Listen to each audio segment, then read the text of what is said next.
Dios te bendiga, Dios te guarde. Este es tu hermano Pastor Walter Agosto. Y hoy tenemos dos porciones. Otra vez, dos para allá. Ahareimot, que significa después de la muerte. Y Kedushim, santos. O las cosas sagradas. Vamos a estar hablando de cosas sagradas. La base de Ahareimot es lo que ocurre después de la muerte. Después de la muerte de los hijos de Aarón, Nadab y Abiú. Y en el caso de Kedoshim, cosas sagradas. Entramos en otra parte del código de santidad del libro de Levítico. Ahora, cuando vemos en las escrituras, Levítico capítulo 16, donde comienza Ahareimot, habló Jehová a Moisés después de la muerte. Y de ahí es que viene el título Ahareimot.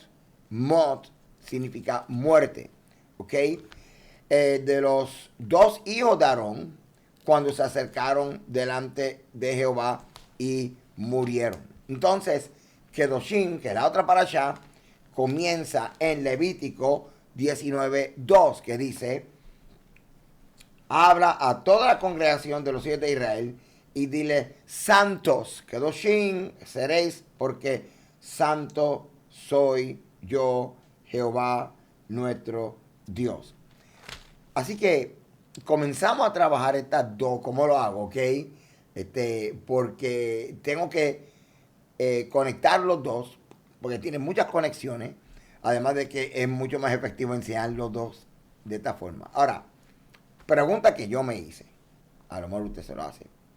Si tú te pones a pensar, en Levítico capítulo 10 es que ocurre la narrativa que describe la muerte de los hijos de Aarón.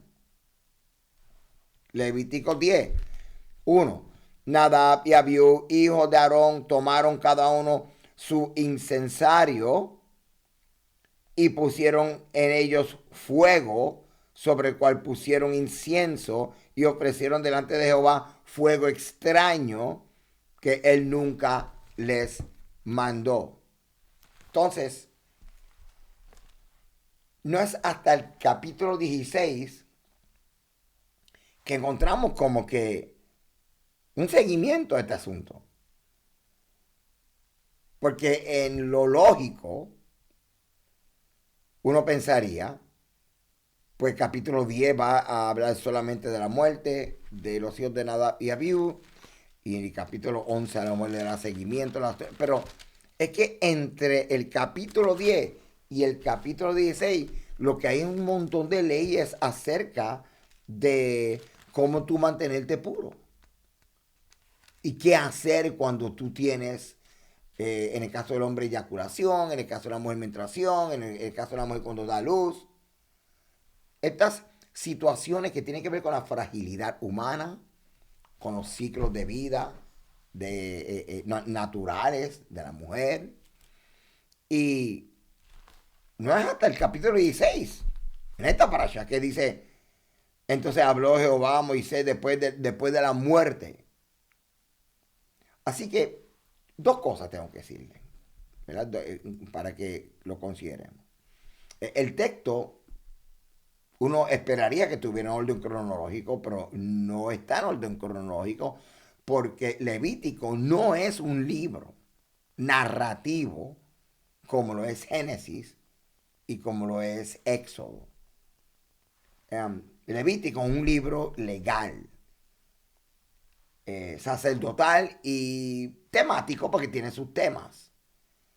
Esto significa que no siempre vamos a encontrar una secuencia cronológica como tú y yo esperamos, que si en un capítulo comienza un tema, el otro capítulo lo sigue. Y lo que hace es que agrupa cosas bajo un tema y la función de la misma, pero no hay un orden cronológico de los eventos. Así que antes de seguir más adelante en esta parasha a Jeremot, tenemos que recordarnos del evento original de Levítico capítulo 10. Y este evento marca un punto crítico, y es lo siguiente.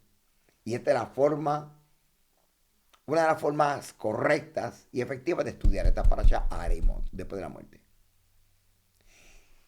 Que en el capítulo 10 se describe el evento crítico y el tema que tú tienes que mantener vivo en tu mente cuando aterriza en el capítulo 16, cuando comienza a Jareimot, es el tema de acceso incorrecto a la presencia del Señor. Acceso incorrecto produce muerte. Entonces, eso es algo que tenemos que tener en nuestras mentes. Ahora, ¿por qué entonces no lo escribieron en el capítulo 11? Y no fue hasta el capítulo 16 que entonces se retoma el tema. Y es como si estuviera repitiendo el tema. No está repitiendo el tema. Lo que está haciendo es conectando las instrucciones y los mandamientos que hay entre el capítulo 10 de Levítico y el 16, que tienen que ver con vida de pureza. Y precisamente por la impureza de Nadab y Abiú, tanto en la actitud como, porque lo que ellos hicieron es parte del servicio, pero no les correspondía. Y como les dije, vayan a mi página walteragosto.org en esta parasha para que entren más profundo en cuanto a qué fue lo que pasó y qué fue lo que hicieron.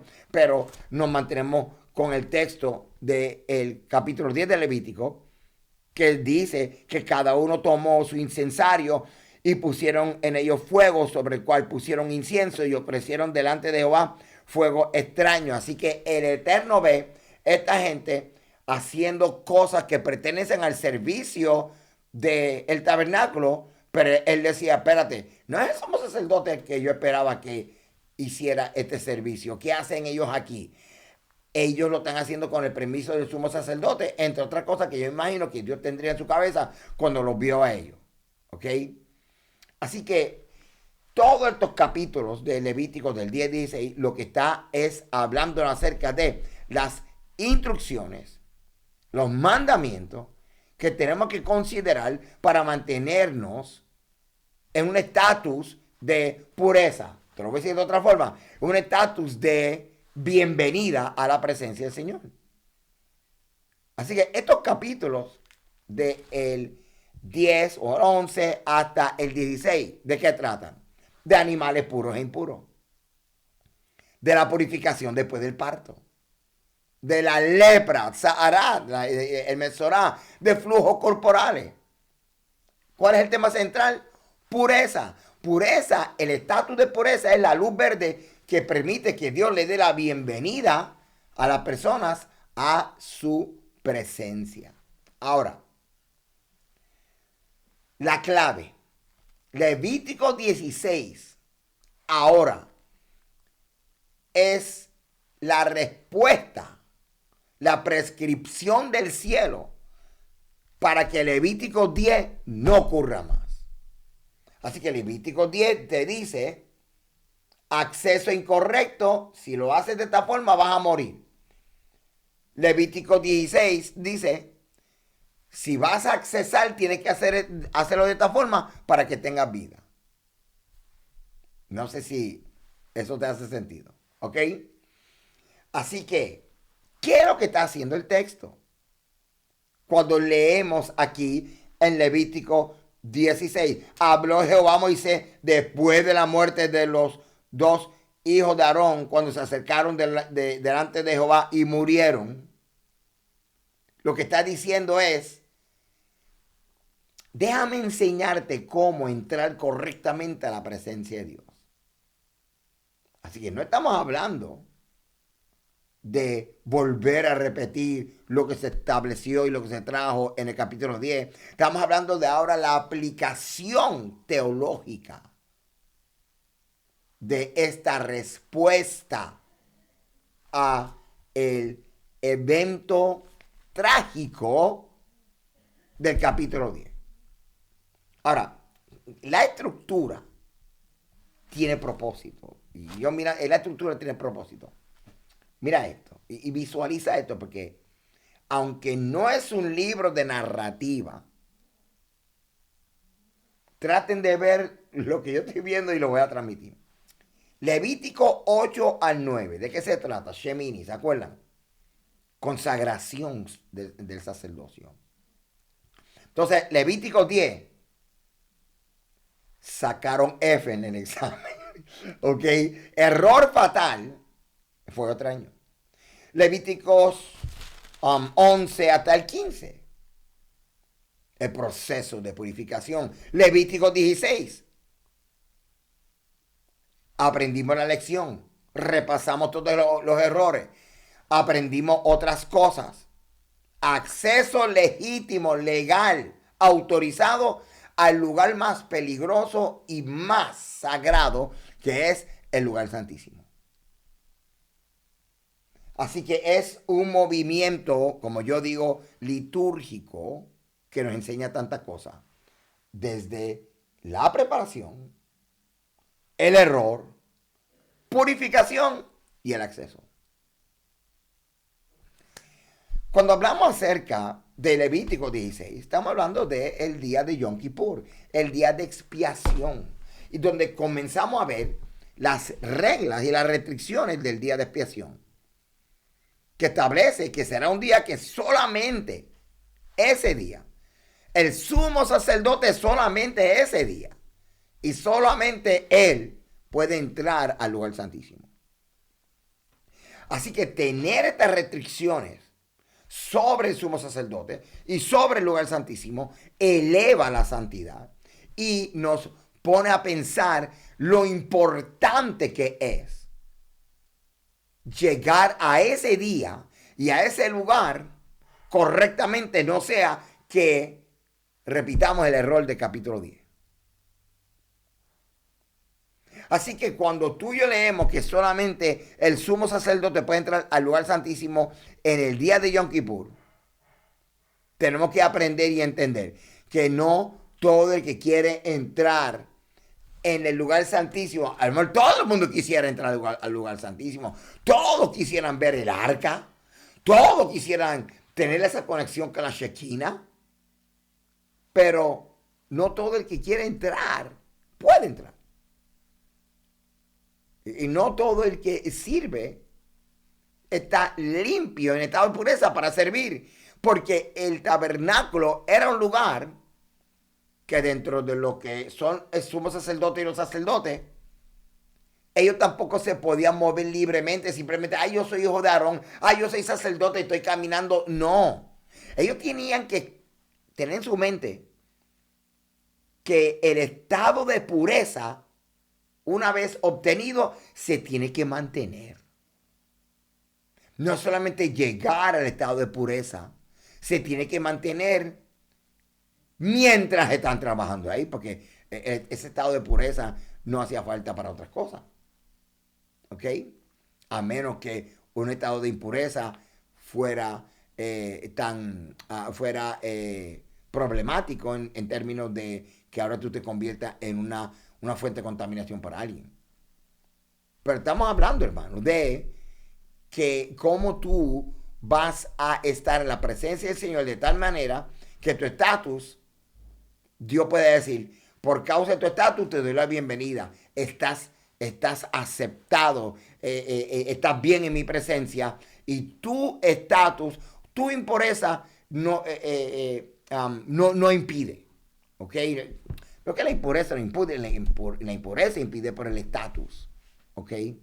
Así que, y Nadab vio, ellos tenían ministerio, pero no respetaron el protocolo. Y el protocolo es las instrucciones de Dios diciéndole a Israel cómo presentarse delante de su presencia. No es que Dios tiene actitud, hermano. Es que simplemente, ¿sabe qué? Si Dios no le explica al hombre cómo acercarse a él, ocurre lo de Nadab y Abiú, el hombre muere. Porque la santidad del Todopoderoso puede ser peligroso para una persona que no sabe la diferencia entre estar en estatus de pureza y estar en estatus de impureza. Así que antes de entrar en más cosas un poquito más profundas y también la conexión con Kedoshim, resumo Levítico 10 tiene que ver con la situación, el problema. Levítico del 11 al 15, la preparación. Y Levítico 16, la solución. Porque tenemos que entonces resolver el asunto. Pero entonces, ¿cómo podemos acercarnos a la presencia del Señor? Y eso es algo, pues, que trata esta parashá. Bueno, cuando hablamos acerca de la parashá Kedoshim, Levítico 19, 2, santidad no quiere decir que es algo que no tiene falta. El concepto de santidad, y lo incluye lo que acabo de decir, pero el concepto de santidad debe de comenzarse a aprender desde el contexto del Antiguo Medio Oriente y el contexto legal. Santidad lo que quiere decir básicamente, y esto es lo primero que tú y yo tenemos que tener claro, es algo separado para Dios. Apartar, consagrar. Así que cuando Dios dice, quiero que ustedes se separen como yo me he separado. Así que, caso clásico, Dios se separa del lechón, tú te separas del lechón. Ahora eso, aplícalo a todos los mandamientos. ¿Ok? Ser santo no es ser perfecto, es ser separado con intención. Ok. Y estamos hablando de que esto es importante tú entenderlo porque esto es parte de tu identidad. Vivir separado para Dios es parte de tu identidad. Tú no puedes vivir en santidad si no pasaste por la muerte. Tú tienes que morir. Esto lo voy a hacer otra vez. Levítico 10, morimos. Cometemos errores. Levítico 16. Decimos, yo no quiero volver a morir. Yo no quiero volver a contaminarme con la muerte.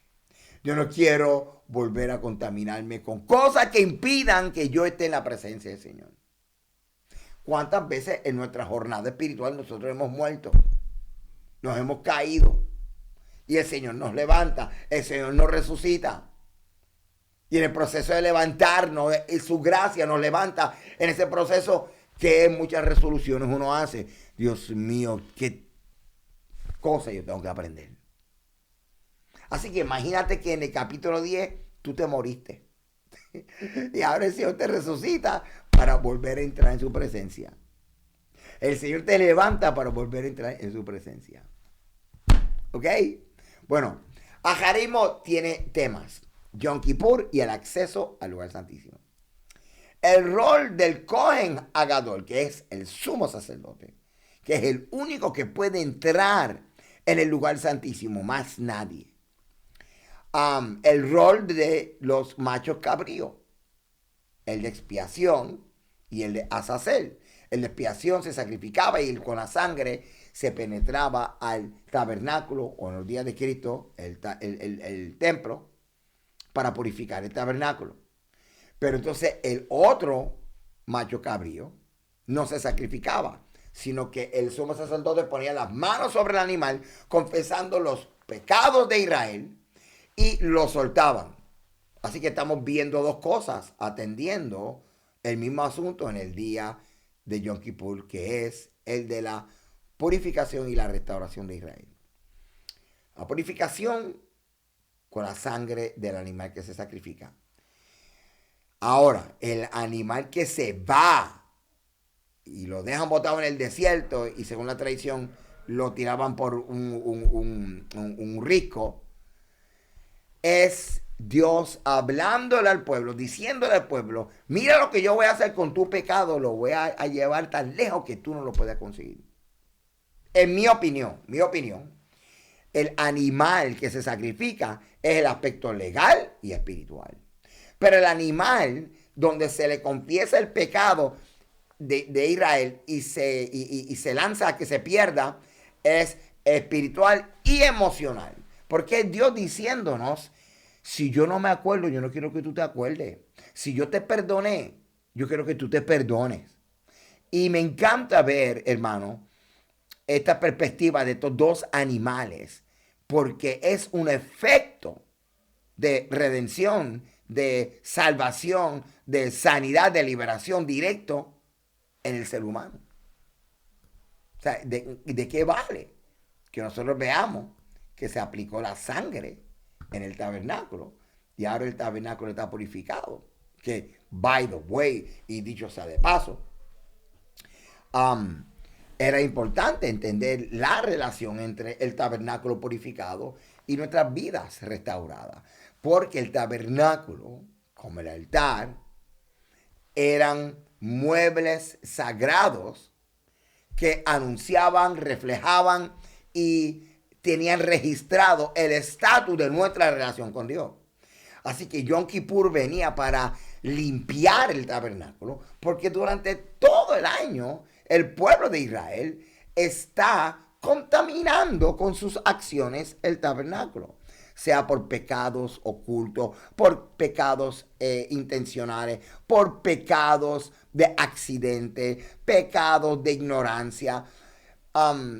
Todo eso, hermano, aunque usted no lo entienda, va acumulando pequeños residuos en partes del tabernáculo. Y así se percibe la lógica de la limpieza ceremonial, de la purificación anual. Se ve de percibir en ese contexto de que se queda costra, de que el tabernáculo acumula.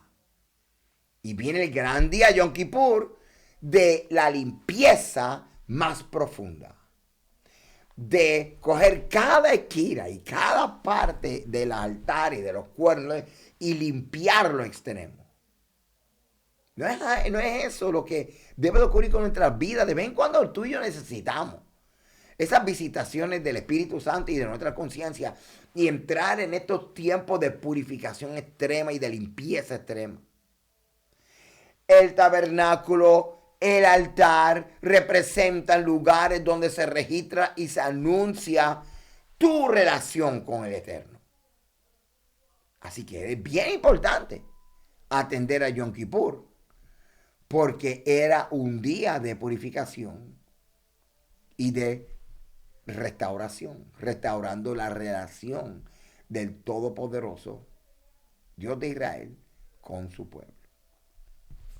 Otro tema que encontramos en la parashá a Jeremot, la prohibición de consumir sangre. ¿Por qué? Porque la vida de la carne está en la sangre. Así que cuando nosotros vemos los protocolos de los sacrificios en el templo, el propósito no era el de matar un animal y hacerlo sufrir por tu pecado. No.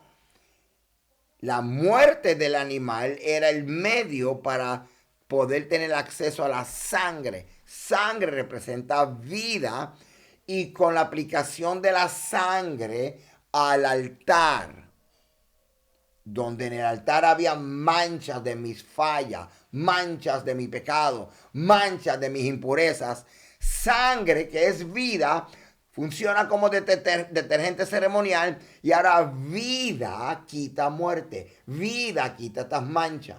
Esta es la lógica que nos puede ayudar a entender el propósito de estos movimientos litúrgicos o ceremoniales, los ritos de aplicar sangre. El enfoque no es mata al animal para que sufra en el lugar del hebreo que pecó. No, es que el animal va a dar su sangre.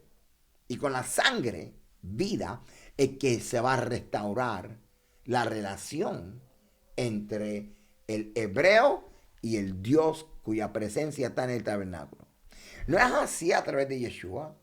Aunque vimos el sufrimiento de Yeshua y estamos conscientes del sufrimiento de Yeshua, porque el sufrimiento de Yeshua nos habla a nosotros la verdad del pecado, la verdad de estar lejos de Dios.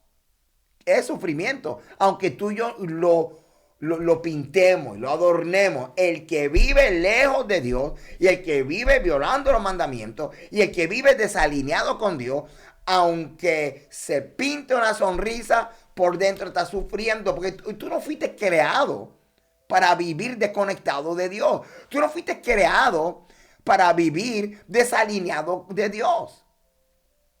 Y aunque muchos de nosotros hemos aprendido gran parte de nuestra vida a vivir lejos de Dios.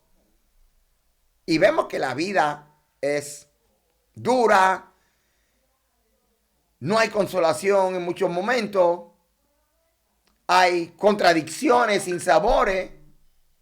Y sin embargo,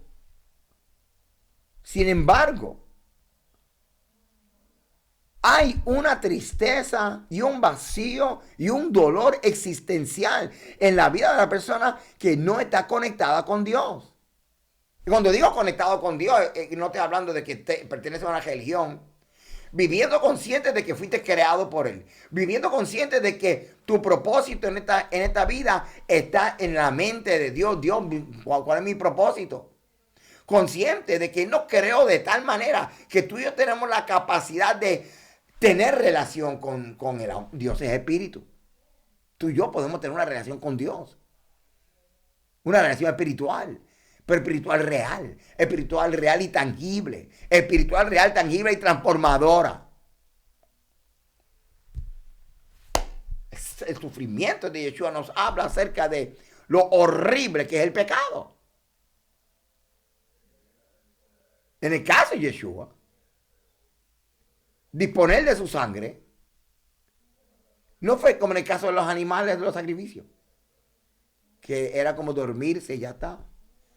Yeshua ni la noche anterior durmió. La noche anterior a la crucifixión. Igual que en Yom Kippur, que no permitían que el sumo sacerdote no durmiera. El sumo sacerdote no comió. Estaba en pura ayuna. Yeshua tampoco comió. El sumo sacerdote presentó sangre y la purificación del tabernáculo a favor del pueblo. Yeshua presentó la sangre de Él a favor del pueblo, pero la purificación fue del tabernáculo celestial. Los animales del templo no sufrían cuando dieron su sangre. Yeshua sufrió cuando dio su sangre. Porque el sufrimiento de Yeshua es el reflejo de una vida en pecado. Una vida en tiniebla. Y que despertemos de la mentira. De que vivir en pecado y vivir sin Dios, pues, se maneja. Mucha de la gente que vive sin Dios no andan por ahí diciendo esto es horrible.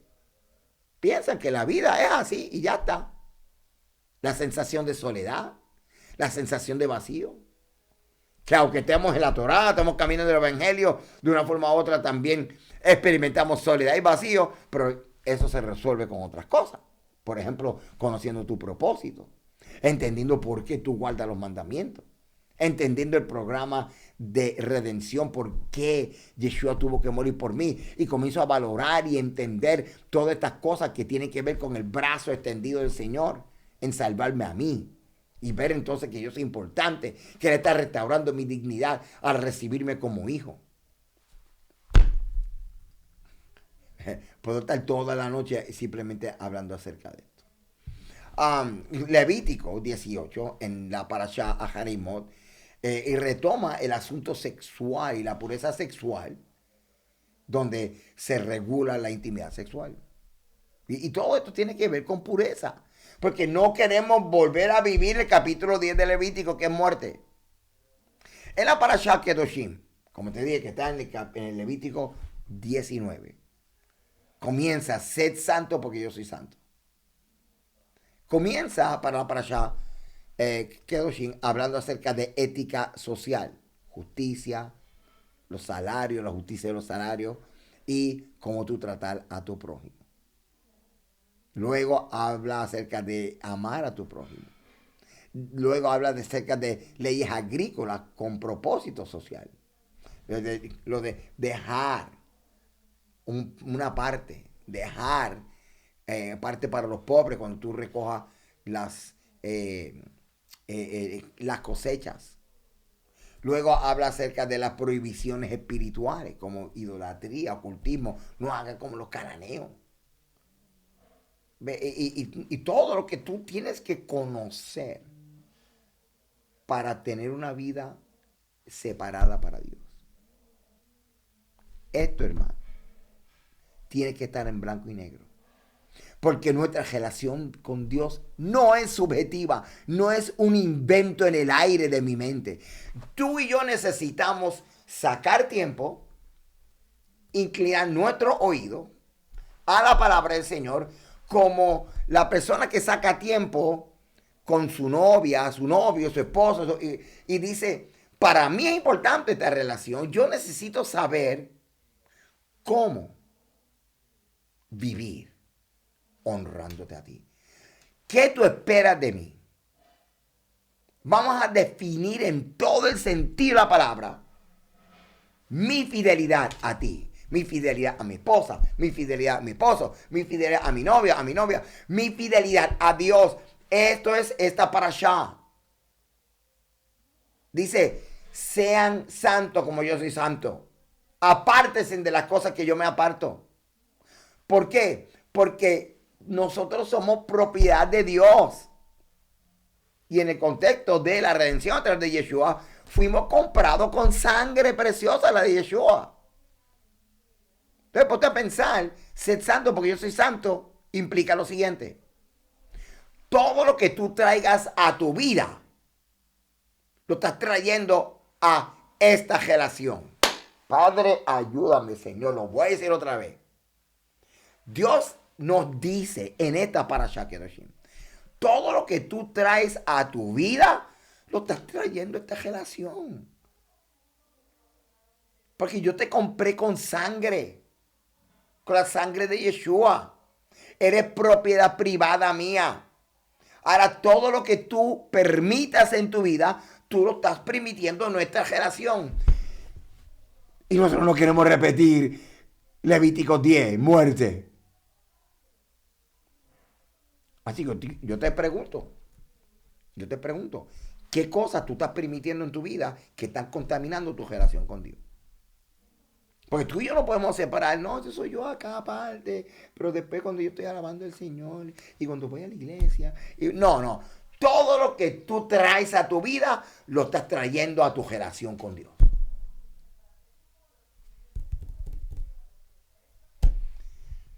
El principio, el punto focal que descubrimos cuando unimos estas dos parashas, a Harimot, después de la muerte, cómo entrar en la presencia del Señor. Y Kedoshim es cómo vivir delante de Dios una vez que tú entres en su presencia. Tenemos la Haftará, Ezequiel capítulo 20, del 2 al 20. Dios confronta la rebelión de Israel. Y cito, estoy leyendo aquí Ezequiel 20, 12, y lo voy a citar. Y les di también mis días de reposo para que fuesen señal entre mí y ellos, para que supiesen que yo soy Jehová que los santifico. Así que Dios te da acceso. Cuídate de no contaminar la relación al que Dios te acaba de dar acceso.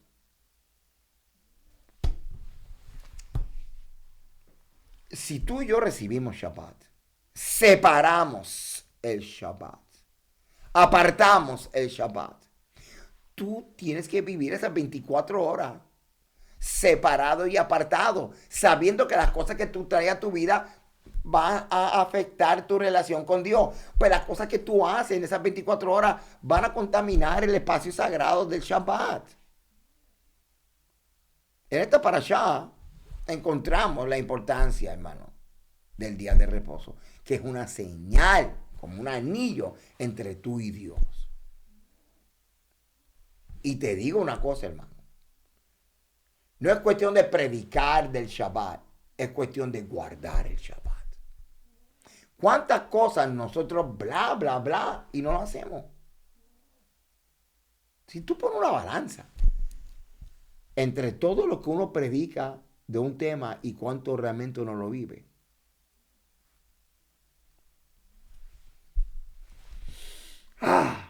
con eso nada más es para terminar esta para allá. El Brit Hadashah, en las lecturas del Nuevo Testamento que encontramos, es Mateo capítulo 15, del verso 10 al 20. Y voy a leer solamente el verso 11 que tengo aquí. Yeshua cita, no lo que entra en la boca contamina al hombre, más lo que sale de la boca, esto contamina al hombre. Y aquí viene Yeshua otra vez. Cuando uno piensa que está entendiendo la Torah, Yeshua dice, vámonos más profundo. En el Antiguo Testamento estamos viendo que cosas externas nos contaminaban. Yeshua dice, la fuente de toda contaminación está dentro del hombre.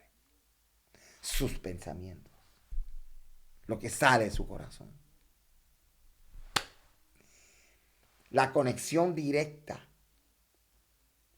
con la parashá de este texto.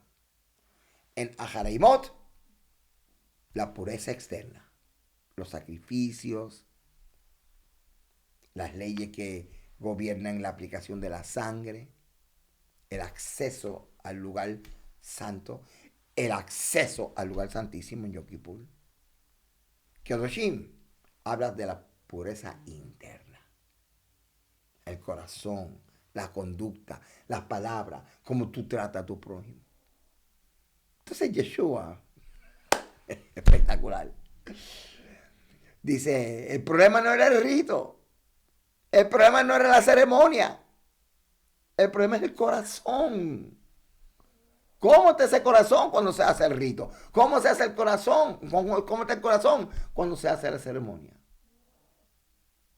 El apóstol Pablo, 1 Corintios capítulo 5, versos 7 al 8, lo dijo claramente. Limpiaos pues de la vieja levadura.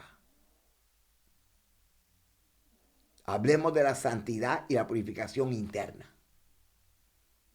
Antes de estar enfocado en quitar la purificación externa. ¿Qué le parece? Se me acaba el tiempo, pero voy a mencionar, tengo aquí Taryag Mitzvot, el PDF Taryag Mitzvot, lo tengo aquí. Y tenemos que en esta parashá, mira, en Ahareimot tenemos 28 mandamientos y en Kedoshim tenemos 51 mandamientos. No los voy a poder cubrir todos ahora. En este primer ciclo de estos videos de la voz de los 5 libros, estoy mencionando los mandamientos. Algunas veces me detengo en explicar uno más que otro, pero muchos de estos mandamientos, en el caso de Levítico, tiene que ver exactamente con los oficios sacerdotales y el mantenimiento del tabernáculo. Y aunque no hay templo, no quiere decir que no podemos descubrir y extraer principios espirituales de aplicación práctica a nuestra vida. Claro que sí. Pero muchos de estos, ¿verdad? En la forma en que están codificados en el Taryag Mitzvot, que es el documento judío tradicional que utilizamos aquí también, están relacionadas los unos con los otros. Así que tengo aquí una lista, vamos a poner así un resumen, ¿ok? Un resumen de los más relevantes. Entonces tenemos aquí el de Levítico 16:2, que dice, y no debe venir en todo tiempo. Habla acerca de la restricción, de que solamente en Yom Kippur es que entra el sumo sacerdote al lugar santísimo, ¿ok? El acceso a la presencia de Dios, en este caso, está restringido y no es un acceso emocional ni espontáneo, sino es legal, es regulado y es sagrado. Y si no me crees, habla con Aarón y date un repasito a Levítico capítulo 10. Entonces, otro mandamiento aparece en el otro Levítico 16:3. Dice, así entrará Aarón en el lugar santo. Así que está estableciendo que solamente puede el sumo sacerdote entrar a el lugar santo, ¿ok? O el lugar santísimo, el lugar santísimo. El otro mandamiento es mandamiento que dice derramará su sangre y la cubrirá. ¿Ok? Está hablando acerca de lo que se llama el manejo de la sangre, entendiendo una vez más que no era cuestión de hacer sufrir a los animales, sino que la sangre era un detergente ceremonial, la sangre representa la vida. ¿Ok? Entramos aquí a ningún a un mandamiento de Levítico 18:6, ningún hombre se acercará a parientes cercanos para descubrir su desnudez. Así que aquí está hablando acerca de la prohibición de relaciones sexuales ilícitas. ¿Ves? La santidad no solamente es ritual, sino también que es moral y es relacional. Entonces tenemos varios mandamientos que son como que repetitivos, pero porque dice no descubrirás la desnudez de él, pero incluye todas los familiares, papá, mamá, madrastra, hermanas, nietas, tías, nueras, etcétera, ¿ok? Entra también en el estar distanciado de la mujer cuando está en menstruación, entra también en no tener relaciones con otros hombres, bestialismo, los sacrificios a Moloch. Así que Dios establece un orden sexual sagrado, una santidad que debe de ser observada también en la vida sexual del pueblo hebreo. ¿Ok? Vamos a ver los mandamientos de Kedushin. El mandamiento de Kedushin, bien interesante porque comienza diciendo amarás a tu prójimo como a ti mismo. Así que se está promoviendo entonces que nosotros consideremos y respetemos la dignidad humana. Fíjate que, y así lo enseña el judaísmo, de que todos los seres humanos fueron creados conforme a semejanza e imagen de Dios, porque lo dice la Biblia, pero lo que enseña el judaísmo es acerca de la dignidad del ser humano, la dignidad del ser humano. Por eso es que en el concepto de Tikkun Olam dice que el que salva una vida salva el mundo, porque así de elevado, así de grande es una vida del ser humano. Entonces, cuando habla acerca de amar a tu prójimo, um, la Torá no exige amar al prójimo exactamente como uno mismo, porque como que eso no es humanamente posible, sino que lo que está hablando es de tratar al prójimo como tú quieres que te traten a ti. No sé si me hice entender. Por ejemplo, si a ti te gustaría que a ti te ayuden en momentos de dificultad, pues tú ayudas en momentos de dificultad. Así de sencillo. Dar buenos consejos. Si a ti te gustaría que a ti te dieran buenos consejos. Y como yo, que he necesitado buenos consejos, me acuerdo de la importancia de dar buenos consejos, porque a veces en esta vida nosotros queremos recibir lo que no damos. Mira qué pantalones. ¿Ves? Tú sabes, tratar con respeto. Queremos que nos respeten, pero nosotros no respetamos. Evitar el daño. Hacemos daño, pero no queremos que nos hagan daño a nosotros. Participar de su alegría y de su dolor. Mira, cuando tú ves a alguien llorar y está apenado, acompáñalo en los sentimientos. Llora con el que llora y ríe con el que ríe. Y no busca honor a cuesta de la dignidad y la vergüenza de otra persona.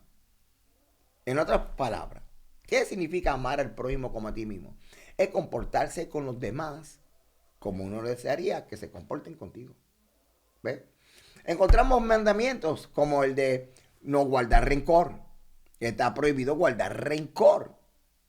Tú no puedes guardar rencor, porque cuando tú guardas rencor, tú comienzas a echar unas raíces, hermano. Y esas raíces lo que van a hacer es que te van a enfermar, te van a envenenar, van a cambiar tu forma de ver la vida, tu forma de verte a ti, tu forma de ver al prójimo y tu forma de ver a Dios. ¿Sí? Porque empezamos a echarle la culpa a Dios. ¿Tú no te das cuenta que a veces terminamos haciendo que Dios pague todo?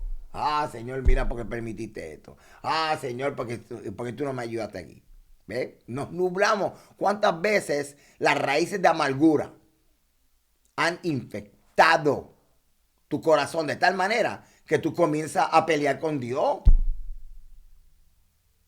Ah, pastor, pelear con Dios es algo normal. Pues no. Porque el que pelea con Dios está pensando de que Dios es parte del problema. Y no. Tú y yo tenemos que crecer. Algún día tú tienes que crecer. Yo he peleado con Dios. Ya, claro, pero cada vez es menos. O sea, tenemos que crecer. Porque pelear con Dios es un reflejo también de raíces de amargura, raíces de frustración. ¿Por qué pelear con Dios? Porque pensamos de alguna forma que Él lo permitió, que Él no hizo lo de Él, que él falló. Busca la mente para que tú veas. O sea, y tenemos que, hermano, crecer. Así que en vez de pelear con Dios, tenemos que caminar en ese temor reverente con el Todopoderoso. Um, otro mandamiento, y estoy aquí brincando un montón de mandamientos. No odiarás a tu hermano en el corazón. Tiene que ver con vengarse, tiene que ver con guardar rencor. ¿Ves? Y dice otro mandamiento en no permanecerás de brazos cruzados junto a la sangre de tu prójimo. Está prohibido actuar. No actuar cuando la vida de tu prójimo está en peligro. ¿Cuándo fue la última vez que tú salvaste a alguien, que tú ayudaste a alguien de verdad? Que la persona, oye, a lo mejor es que no se da las circunstancias, pero que la persona diga, si no fuera por ti, yo estaría muerto hoy. ¡Wow! Ponte a pensar. Hay gente que no hace nada por nadie. Pero yo conozco gente que han dejado sus cosas para ir a ayudar a otros. Kedoshim tiene que ver con el trato del prójimo. Y con nosotros. Te lo voy a poner así. Separarnos para Dios. Separarnos de lo que Dios se separa. Entonces yo me pongo a pensar, Señor, ¿y por qué tú quieres que yo me separe de las cosas que tú te separas? Fácil. Para que te parezcas a Él. Para que cuando te vean a ti, vean al Señor. Gracias.